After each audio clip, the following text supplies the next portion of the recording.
2025년 간호사국시 기출문제풀이입니다. 보건의학관계법규 20문항풀이입니다. 문제 66. 의료법상 전문병원에 관한 설명 중 옳은 것은? 정답은 병원급 의료기관 중에서 지정한다, 입니다. 전문병원의 요건은 다음과 같습니다. 1. 병원, 한방병원, 치과병원 중 하나여야 하며 의원급이나 종합병원은 해당하지 않습니다. 2. 보기에서처럼 질병군이 아닌 특정 진료 과목에 대해 입원 환자 비율, 진료 실적 등이 높아야 합니다. 3. 특정 진료 과목 관련 질환 환자가 전체 입원 환자 중 일정 비율 이상이어야 합니다. 4. 3년 이상 운영 실적이 있어야 합니다. 보기에서 9가지 이상의 필수 진료 과목을 갖추어야 하는 것은 종합병원의 기준이며 전문병원은 특정 진료 과목의 전문성이 있는 병원입니다.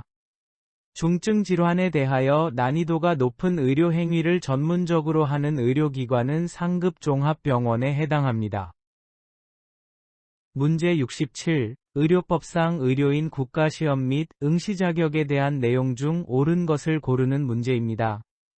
정답은 국가시험 등의 관리는 한국보건의료인국가시험원에 맡길 수 있다, 입니다. 보기에서 국가시험은 보건복지부 장관이 시행하며 그 시행에 관한 사무는 한국보건의료인국가시험원에 위탁할 수 있습니다. 의료인 결격 사유가 있는 자는 응시할 수 없습니다. 부정행위가 사후에 적발되어도 합격은 무효 처리됩니다. 현장 발각 여부는 중요하지 않습니다. 응시원서를 허위로 작성하여 제출하는 행위에 대하여는 응시를 제한할 수 있습니다. 보기에서처럼 3회로 규정되지는 않습니다. 문제 68. 의료인의 정보 누설 금지 조항을 위반한 경우를 고르는 문제입니다.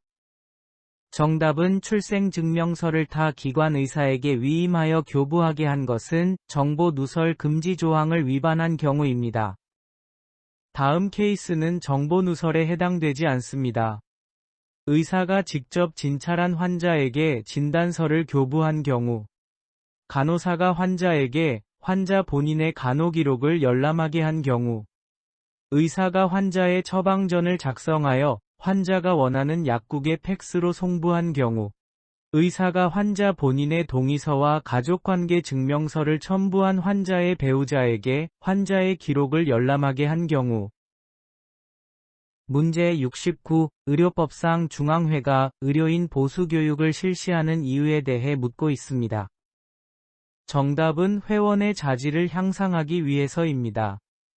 의료법 제33조의 2 제2항 중 보수교육은 중앙회가 실시하며 회원의 자질 향상을 위한 교육을 포함할 수 있다.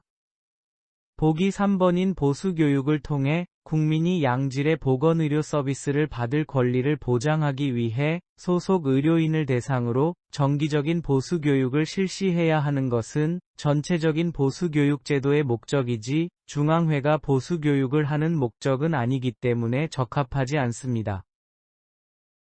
문제 70. 가정 전문간호사가 의사 또는 한의사의 진단과 처방이 있어야 수행할 수 있는 가정간호 행위가 무엇인지 묻는 문제입니다. 정답은 검체의 채취 및 운반입니다. 가정 전문간호사가 수행할 수 있는 가정간호는 의사 또는 한의사의 진단과 처방이 필요 없는 가정간호와 의사 또는 한의사의 진단과 처방이 필요한 가정간호로 나뉩니다. 의사의 진단과 처방이 있어야 수행할 수 있는 행위에는 검체의 채취 및 운반, 치료적 행위 등은 반드시 의료인의 처방이 필요합니다. 상담, 응급처치 훈련, 응급처치 교육, 다른 기관의 건강관리 의뢰는 가정간호사가 독자적으로 수행 가능합니다. 문제 71. 의료인의 품위를 심하게 손상시키는 행위에 해당하는 것은? 정답은 학문적으로 인정되지 않은 간호 업무 수행입니다. 이는 과학적 근거가 없거나 비의학적인 방법으로 간호 업무를 시행하는 경우입니다. 간호기록부를 거짓으로 작성한 행위, 면허를 다른 사람에게 대여한 행위, 일회용 주사기 재사용으로 중대한 위해 발생, 개설할 수 없는 자에게 고용되어 의료 행위를 한 경우 등은 비윤리적 또는 법적 위반 행위입니다. 문제 72. 감염병의 예방 및 관리에 관한 법률에 따라 의료인이 역학조사를 요청할 수 있는 대상이 누구인지를 묻는 문제입니다. 정답은 시도지사입니다. 시도지사는 의료법상 의료인이 역학조사를 요청할 수 있는 법적 주체 중 하나입니다. 감염병의 예방 및 관리에 관한 법률 제18조 제1항 감염병 환자 등을 진단한 의료인 또는 의료기관의 장은 감염병의 발생이 의심될 경우 질병관리청장, 시도지사 또는 시장 군수구청장에게 역학조사를 요청할 수 있다. 보건소장은 역학조사를 실제로 수행하는 기관이긴 하지만 의료인이 역학조사를 요청하는 대상은 법적으로 시도지사 또는 시장 군수구청장입니다. 즉, 요청 권한이 있는 상위 행정기관이어야 합니다. 문제 73. 감염병의 예방 및 관리에 관한 법률상 다수에게 식사를 제공하는 종사자가 특정 감염병에 걸렸을 때 업무 종사 제한 대상 질병이 무엇인지를 묻고 있습니다. 정답은 콜레라입니다. 콜레라는 경구 감염을 통해 전파되며 다수에게 음식을 제공하는 종사자는 감염 시 다른 사람에게 전파 위험이 크기 때문에 일시적으로 업무에서 배제됩니다. 말라리아는 모기에 의해 감염됩니다. 발진티푸스는 이에 의해 전파됩니다. 레지오넬라증은 호흡기 감염입니다. 에어로졸 통해 전파됩니다. 쯔쯔가무시증은 털진드기 매개 감염입니다. 문제 74. 검역법상 검역 감염병의 유입 및 전파를 차단하기 위한 검역 조치로 옳은 것은? 정답은 검역감염병 병원체에 오염된 곳의 사용 제한입니다. 검역감염병의 유입을 방지하기 위해 검역소장은 다음과 같은 조치를 할 수 있습니다. 사람, 운송수단, 화물, 동식물, 물품 등에 대한 검사 소독 멸균 폐기, 이동의 제한 또는 금지, 지정된 장소로의 이동 지시, 위생상 위해가 우려되는 장소의 사용 제한 등입니다. 문제 75. 후천 성면역 결핍증 예방법상 감염인에 대한 비밀 누설 금지 대상이 아닌 자는? 정답은 역학조사를 위해 질병관리청장의 요청으로 진료기록을 제출한 의료기관장입니다. 후천 성면역 결핍증 예방법 제13조. 비밀보장 의무는 다음과 같은 자는 감염인이라는 사실을 알게 되었더라도 이를 누설하거나 공개해서는 안 됩니다. 감염인을 진단검사 치료 또는 간호한 의료인 및 관계자, 감염인의 정보를 알게 된 검사기관 종사자, 감염인의 진료기록을 보관 관리하는 자, 병원 시설 기관에서 감염인을 알게 된 자 등입니다. 문제 76. 국민건강보험법 상 요양급여 대상 여부 확인을 누구에게 요청할 수 있는가를 묻는 문제입니다. 정답은 건강보험심사평가원입니다. 심평원의 역할은 의료기관이 진료비를 청구하면 이 비용이 건강보험 급여 기준에 적절한지 여부를 심사하는 기관입니다. 따라서 MRI 촬영이 요양급여 대상인지 여부와 어떤 경우에 전액 본인 부담 비급여 처리되는지를 해석합니다. 반면 국민건강보험공단은 가입자가 요양급여 대상인지 여부 본인 부담금 관련 사항 등을 확인 문의할 수 있는 기관입니다. 문제 77. 국민건강보험법에 따른 부가급여에 해당하는 것을 묻는 질문입니다. 정답은 임신, 출산 진료비입니다. 요양급여에는 진찰, 검사, 약제 치료 재료, 처치 수술, 입원 등 기본적인 진료 서비스가 포함되고, 부가급여에는 출산 비용, 장제비 등 요양급여 외에 추가적으로 지원되는 비용입니다. 문제 78. 지역보건법에 따라 지역보건의료계획을 수립하기 전에 먼저 조사해야 할 내용이 무엇인지 묻고 있습니다. 정답은 지역 주민의 보건의료 의식과 행동 양상입니다. 지역보건법 제6조에 따르면 지방자치단체는 지역보건의료 계획을 수립하기 전에 지역 주민의 건강 실태 및 보건의료에 관한 의식과 행동 양상 등을 조사해야 합니다. 문제 79. 지역보건법상 보건지소의 설치와 관련이 없는 사항을 고르는 문제입니다. 정답은 보건의료원이라는 명칭을 사용할 수 있다, 입니다. 지역보건법에 따른 보건지소는 보건소의 업무를 보조하기 위해 필요한 지역, 읍면에 설치되며 법령에 따라 명칭은 보건지소로 한정됩니다. 보건의료원이라는 명칭은 법적으로 보건지소에 사용할 수 없습니다. 이는 별개의 의료기관 명칭입니다. 다음 내용은 모두 맞는 말입니다. 보건소가 설치된 읍면은 제외한다. 여러 개의 보건지소를 통합하여 설치할 수 있다. 보건소의 업무 수행을 위해 필요하면 설치할 수 있다. 지역 주민의 보건의료를 위해 필요한 지역에 설치할 수 있다. 문제 80. 마약류 관리에 관한 법률에 따라 마약류 취급자가 아님에도 마약류를 취급할 수 있는 경우를 묻고 있습니다. 정답은 공무상 마약류를 압류하여 관리하는 경우입니다.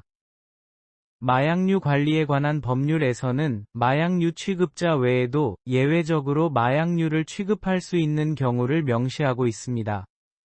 그중 하나가 수사기관이나 세관 등 공무상 필요에 의해 마약류를 압류하거나 보관하는 경우입니다. 이들은 마약류 취급자가 아니지만 법령에 따라 마약류를 취급할 수 있습니다. 처방전 발급은 마약류 취급 의사여야 합니다. 대마 재배, 마약 수입을 하는 경우에는 마약류 취급자로 등록되어야 합니다. 문제 81. 응급의료에 관한 법률상 중앙응급의료센터의 업무가 무엇인지 묻고 있습니다. 정답은 응급의료기관 등에 대한 평가 및 질을 향상시키는 활동에 대한 지원입니다. 응급의료에 관한 법률 제35조에 따르면 중앙응급의료센터는 응급의료의 체계적 관리 및 질 향상을 위해 다음과 같은 업무를 수행합니다. 응급의료기관 등의 업무 평가 및 질 향상 지원, 응급의료 관련 통계 수집 및 분석, 응급의료 종사자 교육 훈련 지원, 응급의료 관련 연구 등입니다. 외상 환자의 진료, 소아 환자 전문 응급의료, 중증 응급 환자 중심의 진료, 재난 대비 및 대응 등을 위한 거점병원 업무는 개별 응급의료기관 또는 거점병원이 합니다. 문제 82. 보건의료기본법에 따라 국민이 가지는 보건의료 서비스 관련 권리 중 어떤 것에 해당하는지를 묻고 있습니다. 질문은 당뇨병 환자 A가 새로운 약의 효과를 실험하는 연구에 대해 충분히 설명을 듣고 동의한 후 참여했습니다. 정답은 자기결정권입니다. 이는 국민이 보건의료 서비스를 제공받을 때 본인의 의사에 따라 결정할 권리가 있다고 명시하고 있습니다. 건강권은 건강하게 살 권리로서 포괄적 개념이고, 알 권리는 치료 방법, 부작용 등 의료 정보를 알 권리이고, 진료받을 권리는 의료 서비스를 차별 없이 받을 권리이고, 비밀을 보장받을 권리는 의료 정보 보호입니다. 문제 83. 국민건강증진법에 따라 국민의 건강 상태 및 식생활 등에 대한 조사를 정기적으로 실시하는 자가 누구인지 묻고 있습니다. 정답은 질병관리청장입니다. 국민건강증진법 제19조에 따르면 질병관리청장은 국민의 건강 행태, 식생활, 만성질환 유병률 등 건강과 영양에 관한 실태조사를 정기적으로 실시할 책무가 있습니다. 이 조사는 바로 국민건강영양조사로 매년 실시되며 건강정책 수립의 기초자료로 활용됩니다. 보건소장은 지역 단위 보건사업을 시행합니다. 시도지사는 광역자치단체의 보건정책을 수행합니다. 시장 군수구청장은 기초지자체 보건행정 책임자입니다. 식약처장은 식품 및 의약품 안전관리 주무기관입니다. 문제 84. 혈액관리법상 혈액 매매 행위로 금지되어야 하는 것이 무엇인지 묻고 있습니다. 정답은 혈액 매매 사실을 알고도 혈액을 체혈하는 행위입니다. 혈액이 금전적 대가를 받고 거래되었다는 사실을 알고도 체혈했다면 이는 법 위반입니다. 헌혈자에게 헌혈 증서를 주는 것은 합법입니다. 헌혈 증서는 무상으로 다른 사람에게 양도 가능합니다. 본인이나 타인이 헌혈 증서를 사용해 수혈받는 것 역시 합법입니다. 헌혈 후 간단한 음료나 간식을 제공하는 것은 허용됩니다. 문제 85. 호스피스 완화의료 및 임종 과정에 있는 환자의 연명의료 결정에 관한 법률에 따라 준수해야 하는 원칙 중 아닌 것을 고르는 문제입니다. 정답은 의료인은 연명의료 중단 등 결정에 관하여 환자보다 가족의 결정을 존중하여야 한다, 입니다. 연명의료에 대한 결정은 환자의 의사가 최우선이며 가족의 결정이 우선시되어서는 안 됩니다. 호스피스 완화의료 및 연명의료 결정법에서는 환자의 자율성과 자기결정권을 가장 중요하게 여기며 다음의 원칙들을 따릅니다. 환자의 자기결정권 존중, 최선의 치료 제공, 환자의 인간으로서의 존엄성 유지, 정확한 설명과 동의에 기반한 결정입니다.